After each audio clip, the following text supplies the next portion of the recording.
Hello children, welcome to AIMS India's online class. Today from mathematics subject, real numbers topic we are going to continue.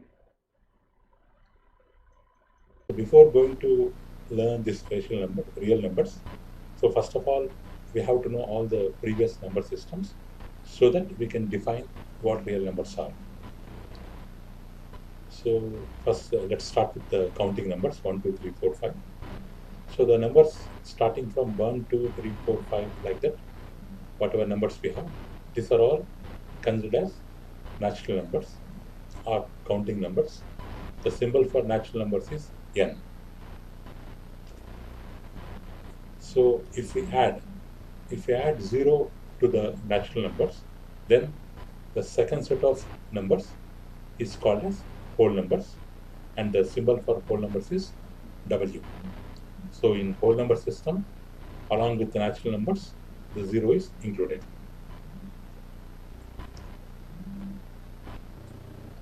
If we add -1, -2, -3 like that, negative numbers to the whole numbers, means to 0 and to the positive numbers, then we will get one new number of system that is considered as integer system, and the symbol for integer system is J.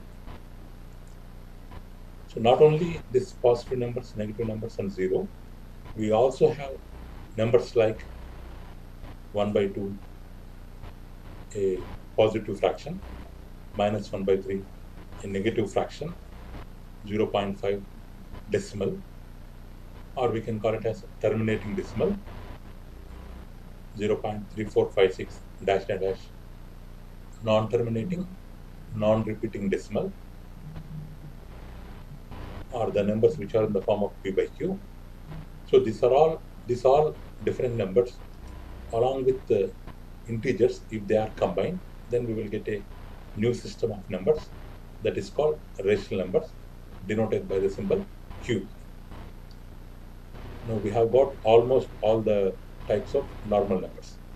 So natural numbers, 0 is added means whole numbers, negative numbers added means integers, fractions, decimal numbers added means rational numbers.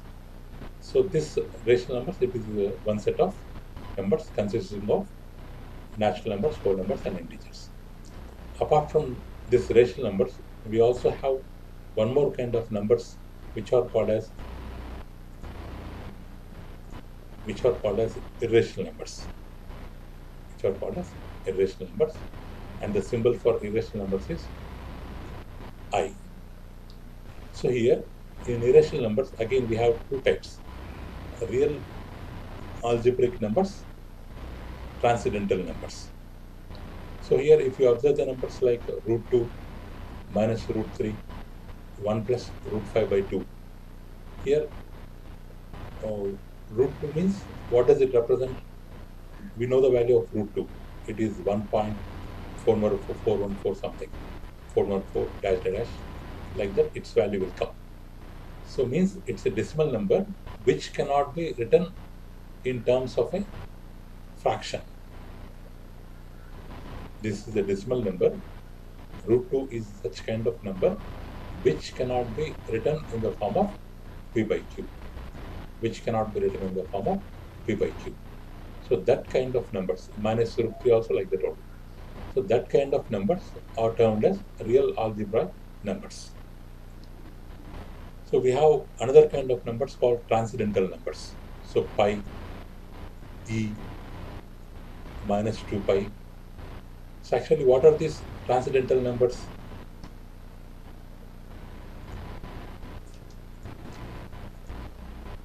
So in mathematics, a transcendental number is a complex number that is not an algebraic number, that is not a root of non-zero polynomial equation with integer coefficients. So means this pi will never be the solution of any algebraic equation. It won't be the root of any equation. Means it won't be the solution of any equation. So that kind of numbers are known as transcendental numbers. So here the algebraic numbers and transcendental numbers are together considered as irrational numbers. So transcendental numbers means they cannot be written in the form of, real algebraic numbers means they cannot be written in the form of p by q. So transcendental numbers means they are never be the solutions of any algebraic equation. So these two together are called as rational numbers. Now all these numbers together we can call them as real numbers, denoted by the symbol R. So real numbers we can consider as a superset of all these subsets.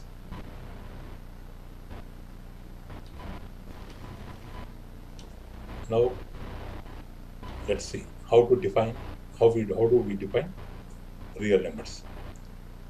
So real numbers means just now we have discussed it may be a zero, it may be a positive number, it may be a negative number, fraction, terminating decimal, non-terminating decimal, real algebraic number, transcendental number.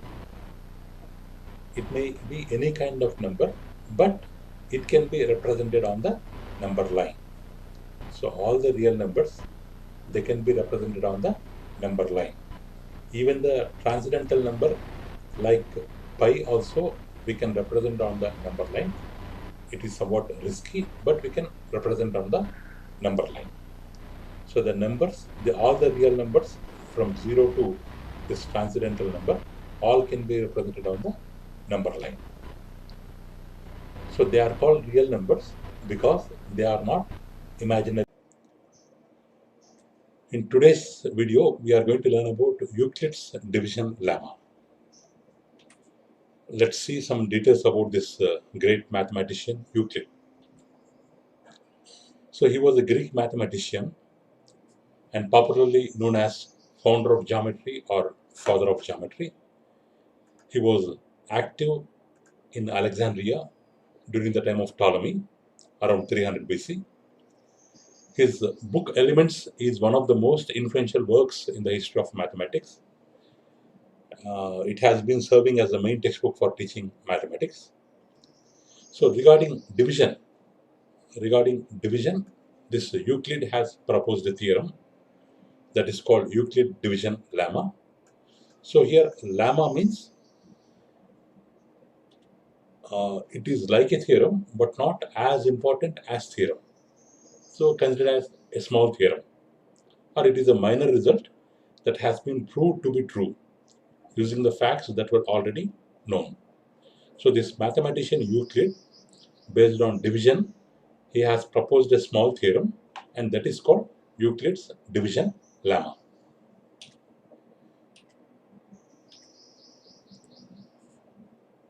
Let's consider we have 9 chocolates, and we have to divide them into equal groups consisting 2 of each group. So we know that 2 4 times is around 8, and the remainder will be 1. If we have given 9 chocolates and we were asked to make them into groups of each having 2, then we can make them into 4 groups. Still, 1 chocolate will be remaining. So this is the normal division which we know already. So this normal division, according to division rule, how we can write? So dividend equal to divisor into quotient plus remainder. This is the division rule. So from this division, so here dividend is 9, divisor is 2, quotient is 4, and finally the remainder is 1. So we can represent this division in the form of division rule like this.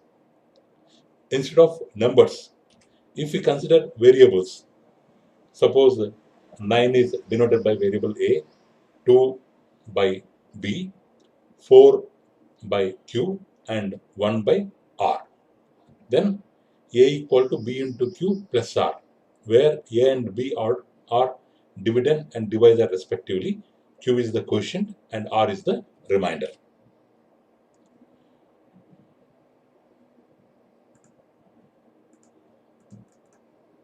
So here for any two positive integers a and b, so there exists unique integers q and r satisfying the below condition, that is a equal to b into q plus r.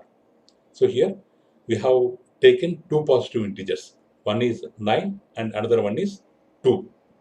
For that two positive integers a and b, there exist two more integers like 4 and 1 which are unique. Unique means one and only one. There exists one and only one.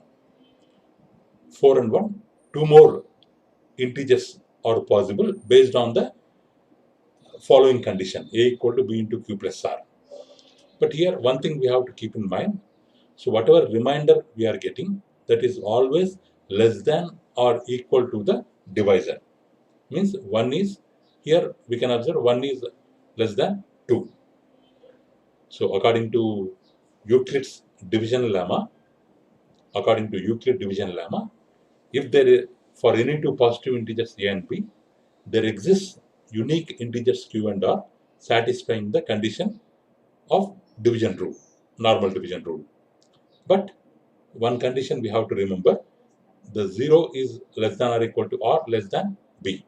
Means the remainder should always lies between 0 and the divisor, less than the divisor or equal to the divisor. Let's see some more examples. Or in simple words, Euclid's division lemma says that whenever you divide an integer by another integer, you will get a unique quotient and unique remainder. Some more examples are here. 17 is the dividend and 3 is the divisor. If we divide 17 by 3, so what we will get? 3 5 times 15 plus 2 will be the remainder. 24 divided by 7, 7 3 is 21. 3 will be the quotient and 3 will be the remainder. 61 divided by 11, 5 plus 6. 5 is the quotient and 6 is the remainder. 7 divided by 12. Though 7 is less than 12, we can divide with 12. How means? We can take quotient as 0. 12 zeros are 0 will come. 7 will be the remainder. So in each line, the underlying numbers are dividend and divisors respectively. Here 17, 24, 61, 7. These 4 are the dividends. Another group of underlying numbers 3, 7, 11, 12. These are the divisors. The numbers which are in the brackets, here 5, 3, 5, 0. These four are the reminders.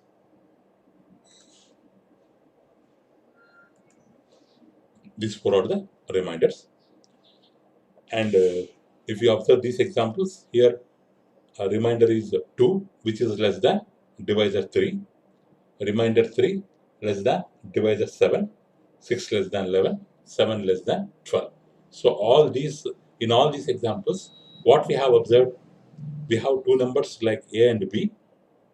Satisfying the a and b, we are having two more numbers like q and r, which are unique, and the r is always less than the divisor b.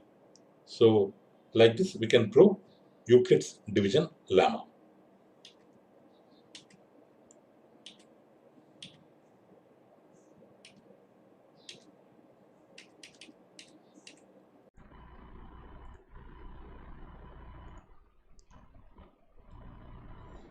So after Euclid division lemma, we have to learn about Euclid's division algorithm. It's an continuation of Euclid division lemma. Actually, it is a repeated process of Euclid division lemma. So repeatedly, so in whatever Euclid division lemma we have learned, that same process repeatedly we are going to apply.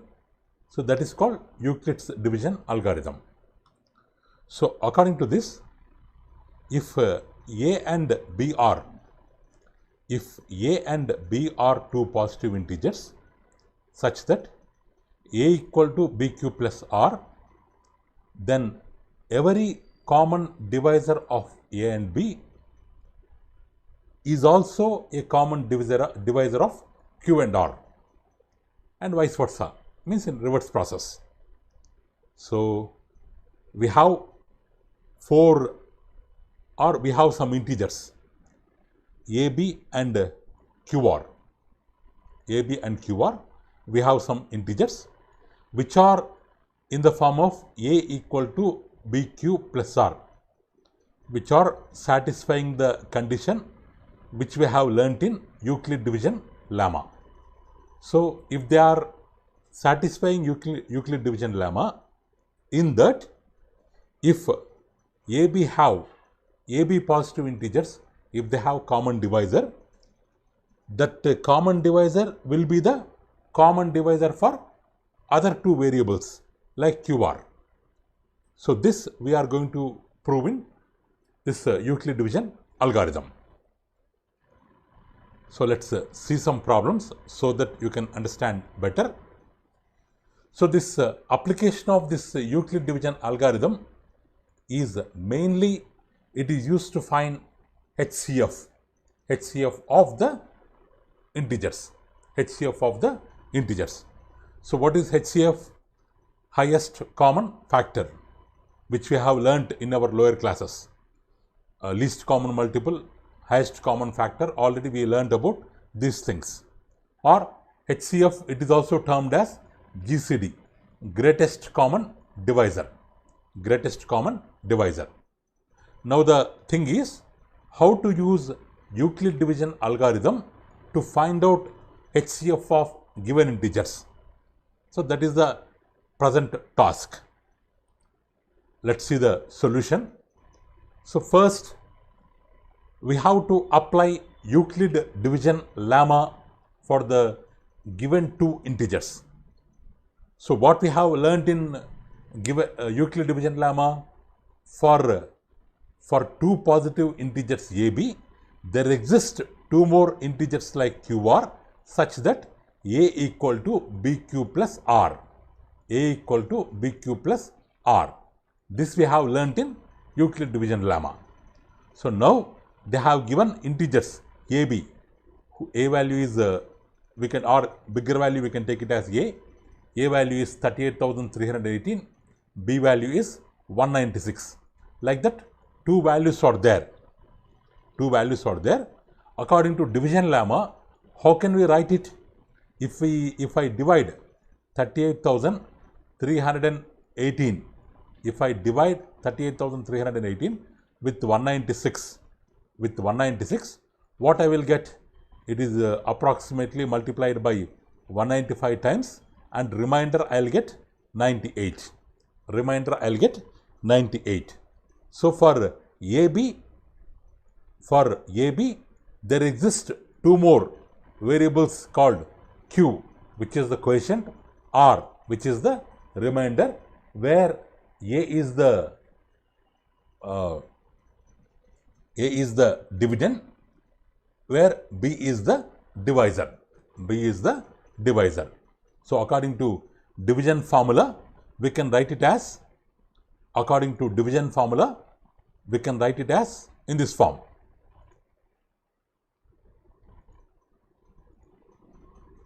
In this form, where dividend equal to divisor, dividend A equal to divisor B into quotient Q plus remainder R. Remainder R. So according to Euclid division lemma, we have to stop here only. But here we have to find by using Euclid division algorithm.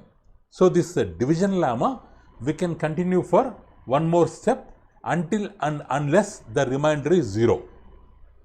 So here division algorithm means the division lemma we have applied for one step, same step to be repeated up to what? Up to when? Until the remainder is 0. Until the remainder is 0.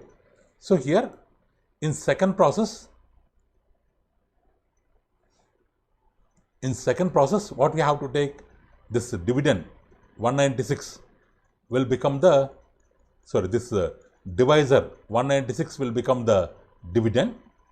This remainder will become the quotient. This remainder will become the quotient. So this 196, how can we write? If 196, if we divide with 98, if we divide with 98, 98 2s are 196, so cancels, the remainder will be 0. The remainder will be 0. If we have done Euclid division lemma for 2 steps, we have got the remainder 0. So when we have got the remainder 0, when the divisor is 98, at that time we have got the 0. So the HCF of given numbers is 98. The HCF of given numbers is 98. So like that, we can find HCF by using Euclid division algorithm. Euclid division algorithm. Okay, let's see one more example. If the HCF of two numbers, HCF of given two integers is expressible in this form, they are telling that this is HCF. Actually, this is not HCF, but it will be expressible in the form of this.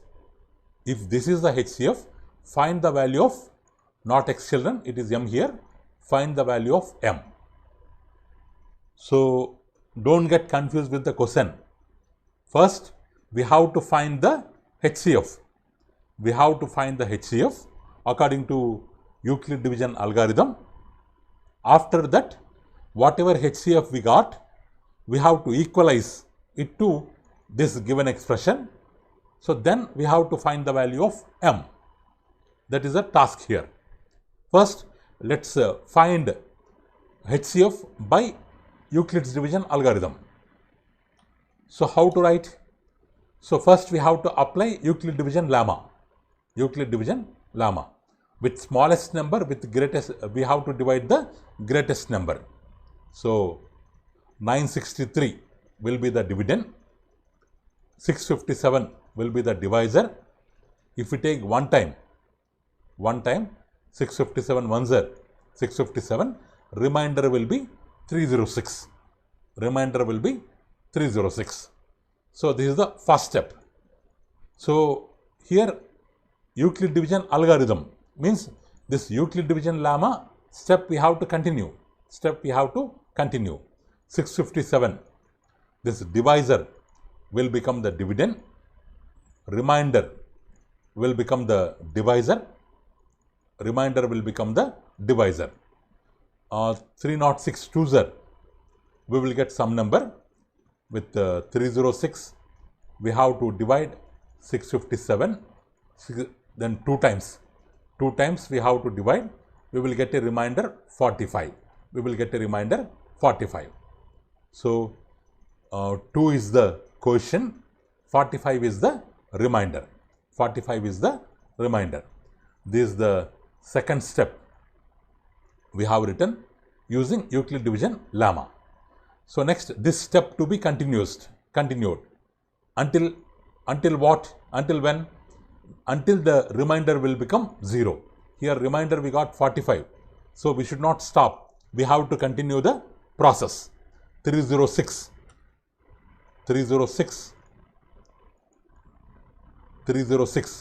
will come here. 306 will become the dividend. 45 will become the divisor. 45 6 times we have to multiply. We will get remainder 36. Next, 45 will come here. 36 will come here. Again, 36 ones are 36. Remainder will be 9. Remainder will be 9. Still we have not got 0. Still we have to continue. 36 will come here. 9 will become the divisor. 9 4s are 36. Remainder we are getting 0. So the Euclid division lemma process we have to continue until we will get the remainder 0. When we have got 0, when the divisor is 9, we have taken 4 times, we have got 0. When the divisor is 9, at that time we are getting 0. The HCF will be 9. The HCF will be 9 for the given numbers. 9 for the given numbers. So if they asked us to find HCF, 9 is the answer, the process completed. But here what they asked, the HCF will be in the form of this expression. This expression, we have to find M. This expression is the HCF. So this value is equal to 9. We have to equate both of them. So this value, 1 minute. So this value, children, so whatever we have got here, so this is the expression which is equal to HCF of given numbers. So just now we find it out. What is the HCF? 9. LHS will be the same. Right hand side I will keep 9. Right hand side I will keep 9. So then what happens? This minus into plus, it will become minus. This value will go that side. It will become plus. It will become plus. So after multiplication and adding, right hand side, the value will become this one. Value will become this one. If I want to find M, this 657 will come this side. We have to divide both and the answer is 22. Here the HCF is not 22. The HCF is 9 only. But they are telling that HCF is equal to this expression. In this expression, the M value is 22. If we keep in the place of M 22, then this value will become 9. This value will become 9. So by using Euclid division algorithm, we can find answer for these types of questions. Next, let's see one more example. So what is the largest number?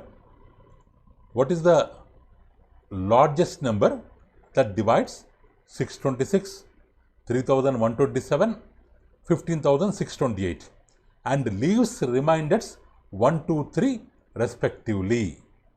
So means we have to find the largest number.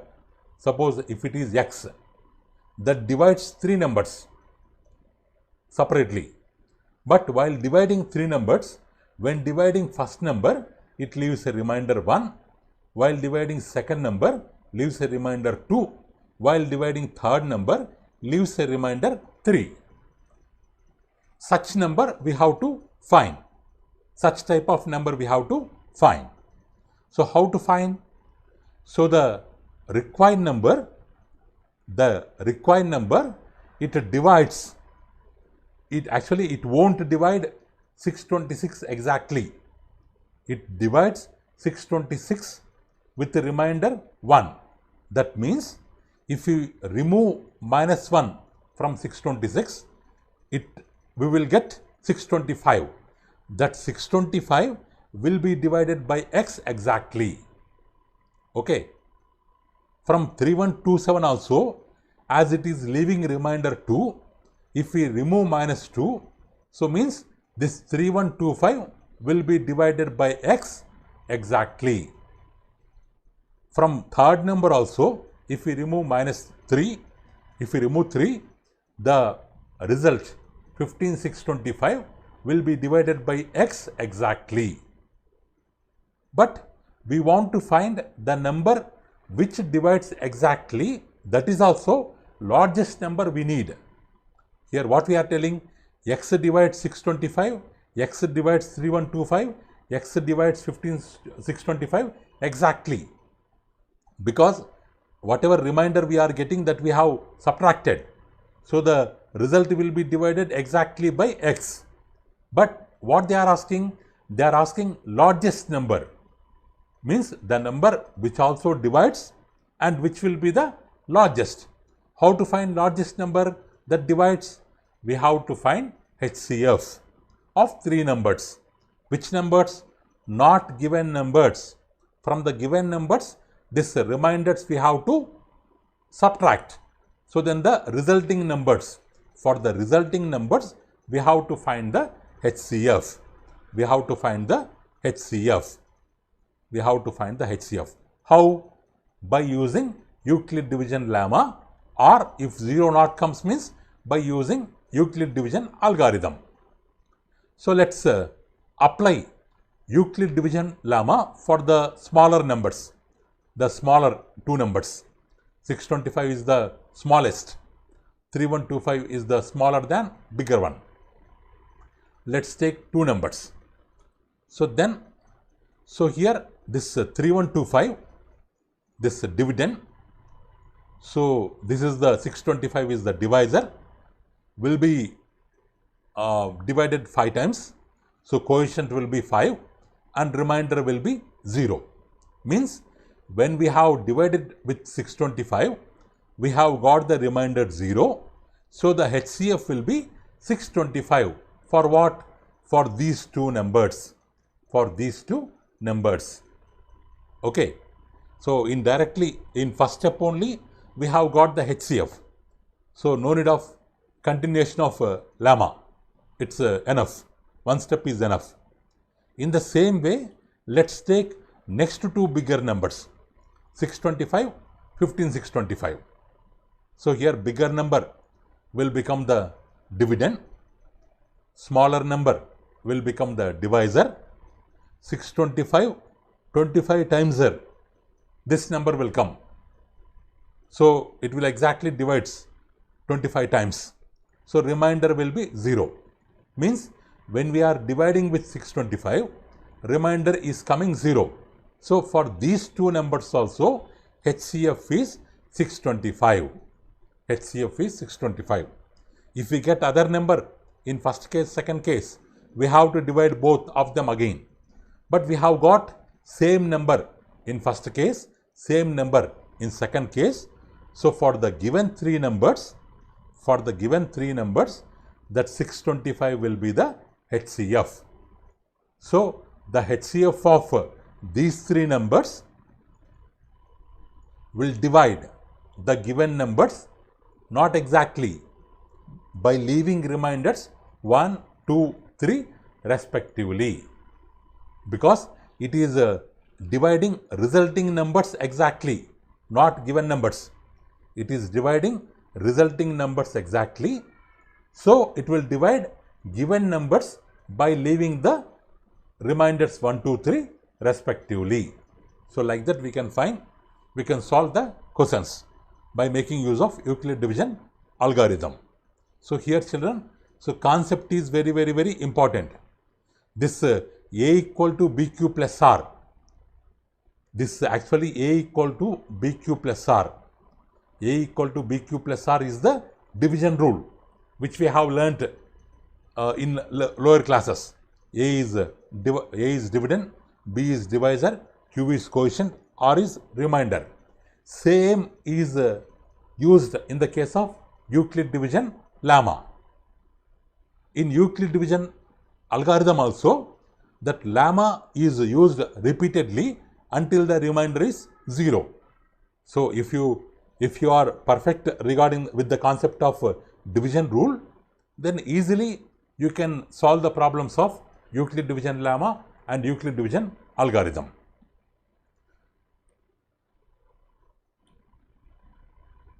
So here, let's see one more question. We can solve this real life problems also with the help of algorithm. 144 cartons means boxes or packs. 144 cartons of Coke cans, 90 cartons of Pepsi cans are to be stacked, means arranged in a canteen.